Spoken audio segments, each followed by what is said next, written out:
Welcome to my channel. आज हम लोग बात करेंगे सोलर प्लांट के बारे में। जो लोग इलेक्ट्रिक बिल से बहुत परेशान है, जिन लोगों को एक्चुअली मीन्स इलेक्ट्रिक जो खर्चा होता है उसमें बहुत मुश्किल सब पैदा होता है, उन लोगों के लिए आज ये वीडियो है। इसमें एक्चुअली हम लोग देखेंगे कि कैसे हम लोग ये सोलर पावर प्लांट घर में किस टाइप का हम लोग इंस्टॉल करेंगे और उसके साथ इसका एडवांटेजेस क्या है, ड्रॉबैक क्या है, और ये करने के लिए एक्चुअली हमको क्या करना चाहिए, क्या क्या डिसीजन लेना चाहिए, और ये करने के बाद एक्चुअली हम लोगों को बिल कितना रिड्यूस होगा। सो चलिए हम लोग देखते हैं। पहले ये जो आप देख पा रहे हैं, एक्चुअली दो टाइप का सोलर सिस्टम, सोलर प्लांट जो होता है, पावर प्लांट, ये दो टाइप का सिस्टम होता है। एक होता है कि ऑफ ग्रिड सिस्टम और एक होता है कि ऑन ग्रिड सिस्टम। सो पहले हम लोग ऑफ ग्रिड से बात करते हैं। ये जो सिस्टम देख रहे हैं इसको बोलते हैं कि solar of grid solar system. इसमें हम लोग क्या करेंगे कि ये जो सोलर सिस्टम जो हम लोग प्लांट बनाए हैं, इसमें क्या है, बैटरी बैकअप रहता है। थोड़ा सा डायग्राम अच्छा करके देखिए। यहाँ से सनलाइट आता है, यहाँ सोलर पैनल पे लाइट आने के बाद ये डीसी जनरेट होता है, डीसी पावर जनरेट होता है, direct current.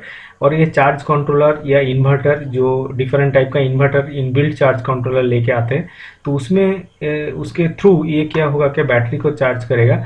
As well as ये क्या है कि ये जो ग्रिड है, ये ग्रिड से जो कनेक्शन है, ये ग्रिड का जो कनेक्शन है, इसमें भी ये कनेक्ट रहता है। और ये घर का जो एसी का जो लोड है, ये एसी का लोड को ये सप्लाई देता है। तो ये क्या करता है एक्चुअली, बेसिकली ये जब सोलर से मैक्सिमम पावर जब जनरेट होता है, तब ये बैटरी भी चार्ज करता है, लोड को भी यहाँ पे रन करता है। और रात को क्या है कि बैटरी से ये बैकअप देके हम लोग का लोड चलाता है। जब ये देखता है कि बैटरी एक लेवल तक आ गया है कि उसके बाद इसको और पावर नहीं है, तब ये क्या करेगा ना, ये ग्रिड से आपका पावर लेके ये हाउस होल्ड आइटम जो हम लोग को रन होता है एसी में, वो रन करेगा। तो उसमें क्या होगा कि हम लोग का बिल जो है, ये बिल तो एटलीस्ट 70% तक रिड्यूस हो जाएगा, क्योंकि ये जितना बड़ा इन्वर्टर हम लोग लगाएंगे तो उसके हिसाब से एक्चुअली हम लोग को ये प्लेट भी उतना बड़ा साइज का चाहिए और बैटरी बैंक भी उतना बड़ा होगा। तो उसमें क्या होगा कि हमारा घर का जो बिल हो सकता है कि कुछ लोगों को हम लोग देखा है कि 100% बिल उसका वैभव हो गया है, क्योंकि वो लोग क्या किया है कि बड़ा प्लांट लगाया और उसमें क्या किया कि ये जो ग्रिड का है, ग्रिड कनेक्शन पूरा ऑफ कर दिया है। ये बेसिकली घर में एक्चुअली ये ज़्यादा से ज़्यादा यूज होता है, क्योंकि यहाँ पे जब लोड शेडिंग होगा, आपका पावर नहीं रहेगा तब भी आपको बैकअप मिलेगा, जब पावर रहेगा तब भी आपको बैकअप मिलेगा डायरेक्ट सोलर से डे टाइम में, और रात को बैटरी से आएगा। और दूसरा है कि ऑन ग्रिड सिस्टम और ग्रिड टाई सिस्टम। इसमें क्या होता है, देयर इज नो बैटरी, कुछ बैटरी सिस्टम ही इसमें नहीं है। इसमें क्या होता है कि ये एक्चुअली डे टाइम में ज़्यादा काम करता है। ये सनलाइट जो प्लेट में आते हैं, ये डायरेक्टली यहाँ पे एक इन्वर्टर होता है। ये इन्वर्टर क्या करता है, सपोज हमारा घर का लोड 1 किलोवाट रनिंग लोड 1000 वाट का है, ये प्लांट सपोज जनरेट कर रहा है कि 600 वाट करेंटली, तो ये 600 वाट्स ये सोलर पावर जो आ रहा है उसको लेगा, और 400 जो वाट है ये डायरेक्टली ग्रिड से ले लेगा। तो इस लॉजिक पे ये सिस्टम चलता है। तो इसमें क्या रहता है कि बैटरी बैंक नहीं रहता है, इसलिए रात को ये काम नहीं करेगा। और दूसरा इसमें एक फ़ायदा भी है कि बैटरी बैंक नहीं रहने से हम लोग का कॉस्ट भी थोड़ा कम हो जाता है। और इसमें क्या होगा कि हम लोग का डायरेक्टली एसी मिलता है। यहाँ पे कुछ बैटरी से फिर से ये कन्वर्ट होके एसी डीसी टू एसी, ये कन्वर्सन नहीं है। इसमें एक फंडा है कि नेट मीटरिंग बोल के। यहाँ पे एक्चुअली क्या है कि आपका जो डिस्कॉम है, जो डिस्ट्रीब्यूटर है, जैसे कि वेस्ट बंगाल इलेक्ट्रिक सप्लाई या आपका जो स्टेट में जो इलेक्ट्रिक सप्लाई बोर्ड है, वहाँ से परमिशन लेके हम लोग यहाँ पे एक नेट मीटर यूज़ कर सकते हैं। नेट मीटर का काम क्या है, सपोज आपका घर का ये पर डे 8 यूनिट करके आपका जो बिजली एक्सपेंस जो है 8 यूनिट करके है।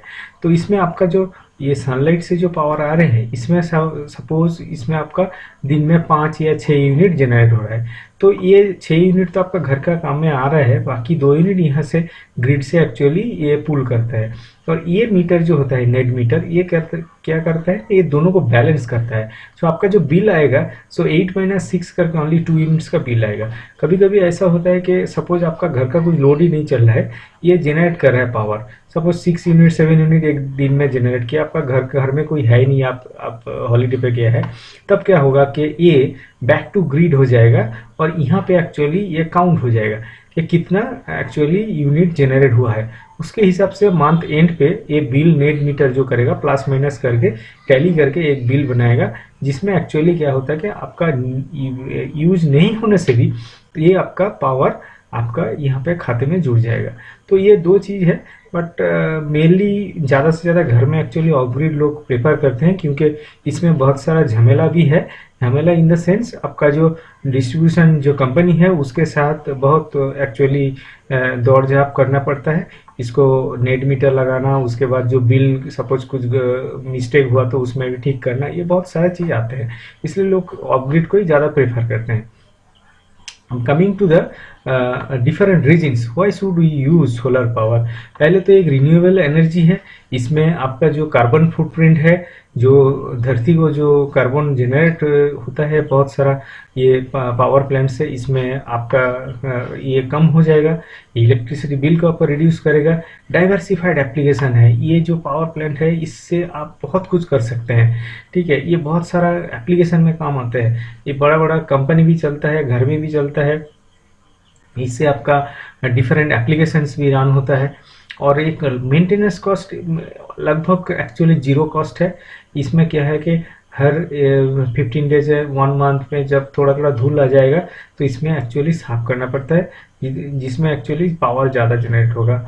और ये क्या होता है कि आप एक बार इन्वेस्ट कर लीजिए तो इसमें आपका मिनिमम 25 से 30 ईयर्स ये आपको पावर जनरेट करके देगा। आपका जो पैसा है, नॉर्मली हम लोग देखे हैं कि जिन लोगों का बिल बहुत ज़्यादा है तो उसमें मैक्सिमम 4 to 5 ईयर्स में ये जितना आपका एक्सपेंस हुआ है वो एक्चुअली आपका नॉक ऑफ हो जाता है, उससे आपका प्रॉफिट्स आना स्टार्ट हो जाता है।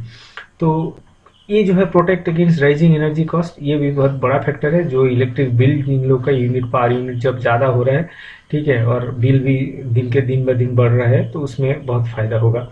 और ये क्या है कि जब हम लोग ये प्लान लगाएंगे तो वो प्लान लगाने के साथ साथ क्या होता है कि एक लाइटनिंग अरेस्टर लगाना पड़ता है प्लान को सेव करने के लिए। ये लाइटनिंग अरेस्टर क्या करेगा, प्लान तो सेव होगा ही, एज वेल एज आपका घर का जो सेफ गार्ड है तो इसमें वो आपका घर का भी सेफ गार्ड करेगा। और दूसरा चीज़ है कि कुछ लोग जो टॉप फ्लोर में इसको लगाते हैं, तो नॉर्मली तो टॉप फ्लोर पे ही होता है, तो नीचे भी ऐसे ग्राउंड पे भी हम लगा सकते हैं आपका ज़मीन है तो, बट रूफ पे होता है तो रूफ में क्या होता है कि आपका रूफ पूरा कूल हो जाता है। समर के टाइम में पूरा इसमें शैडो आ जाएगा, नीचे ये ऊपर प्लांट रहेगा, नीचे शैडो आ जाएगा, पूरा रूफ आपका कूल रहेगा। कुछ ड्रॉबैक भी इसका है, इनिशियल कॉस्ट इसका बहुत ज़्यादा है, तो वेदर डिपेंडेंट है। डिपेंडेंट मीन्स सपोज आपका बारिश के टाइम रेनिंग बहुत ज़्यादा रेन जब हो रहा है तब उसमें जनरेशन बहुत कम कर देता है। और ये स्टोरेज की बिट एक्सपेंसिव, जो बैटरी है जिसमें एक्चुअली हम लोग एनर्जी स्टोर करेंगे वो थोड़ा एक्सपेंसिव है। बट ये क्या है कि एक बार आप बैटरी लगा लें तो मिनिमम 5 to 6 ईयर से बैटरी का लाइफ होता है, उससे भी ज़्यादा होता है, कभी कभी उससे 7 साल 8 साल भी चल जाता है। तो उसमें अभी भी कंपनी सब बहुत प्राइस भी कम कर दिया है और आपका ये बाईबैक पॉलिसी उन लोगों का है। और ये क्या है कि आपका बहुत स्पेस ले लेता है इन द सेंस, सपोज आपका रूफ के लगाएंगे तो ये रूफ का जो आपका रूफ टॉप में ऐसे जैसे टीन सेट होता है ऐसे करके इसको आप स्ट्रक्चर करके फिट करेंगे तो उसमें आपका क्या होगा कि स्पेस नहीं लगेगा, नीचे का स्पेस आप यूज़ कर सकते हैं और ऊपर वाला आपका रूफ का भी थोड़ा कूल रखता है, क्योंकि डायरेक्ट सनलाइट रूफ में नहीं आएगा। और शैडोलेस एरिया आपका चाहिए, ये डेफिनेटली शैडो आएगा तो इसमें कुछ काम नहीं होगा। अभी जो मेन क्वेश्चन आ रहा है कि हम लोग सोलर में जाएंगे या नहीं। डेफिनेटली हम लोग जाएंगे, क्योंकि इसमें हम लोग का क्या है, इलेक्ट्रिसिटी बिल पर मंथ जो है वो थोड़ा रिड्यूस हो जाता है। और जहाँ पे एक्चुअली जैसे गांव में है उसमें पावर ही नहीं है उधर, तो वहाँ तो एकदम ज़रूरत है ही है। दूसरा है जहाँ पे बहुत ज़्यादा पावर कट होता है उसमें भी ज़रूरत है। और जहाँ पे लो वोल्टेज है, सपोज आपका जो इलेक्ट्रिक लाइन है, ग्रिड है, उसमें वोल्टेज बहुत लो है, तो आपको क्या है वहाँ पे ऑफ ग्रिड सिस्टम लगा लीजिए और जो इन्वर्टर है वो आपको एकदम पूरा 230 वोल्ट जैसा है ऐसे ही वोल्टेज देगा। तो जहाँ पे लो वोल्टेज एरिया है उसमें बहुत ज़्यादा ये यूज होता है। और आप जहाँ से ले रहे हैं तो उसमें भी EMI ऑप्शन रहेगा, तो ये तो और ही एक अच्छा चीज़ आ गया आपका हाथ में, क्योंकि आप तो मंथली पे करेंगे तो उसमें आपका इनिशियल कॉस्ट जो एक साथ देना पड़ेगा वो भी नहीं देना होगा। और दूसरा है कि जो एक्चुअली गवर्नमेंट सब्सिडी का बात यहाँ पे मैंने बोला है, वेस्ट बंगाल पे अभी चालू नहीं हुआ है, दूसरा स्टेट में है। तो उसमें फ़ायदा क्या रहेगा, आपका जो ऑन ग्रिड सिस्टम है उसमें ही आपका गवर्नमेंट सब्सिडी मिलता है, ऑफ ग्रिड में कुछ सब्सिडी नहीं मिलता है। तो उसमें क्या होगा कि आपका जो इनिशियल कॉस्ट रहेगा वो कॉस्ट बहुत कम हो जाएगा। सपोज गवर्नमेंट 30% भी आपका सब्सिडी दे तो वो बहुत बड़ा बात है। और दूसरा है कि जो लोग एक्चुअली फार्मर है, जो एक्चुअली खेती बाड़ी में काम करते हैं और उसका सोलर पावर बहुत ज़रूरत होता है, क्योंकि जो पंप सेट और ये ड्यूटी वेल्स जो एक्चुअली फील्ड में चलता है, तो उसमें एक्चुअली पावर जब होगा तो पावर उसमें कॉस्ट बहुत ज़्यादा आता है, एक्सपेंस बहुत ज़्यादा आता है। बट ये सोलर उसमें प्लांट लगा लेंगे, और अभी भी गवर्नमेंट का कुछ ऐसा प्लान सब्सिडी प्लान भी है, तो वो लगाने के लिए वो थोड़ा देखना पड़ेगा, देख के आप वो लगा लेंगे तो उसमें आपका बहुत काम चल जाएगा। Thank you very much watching this video.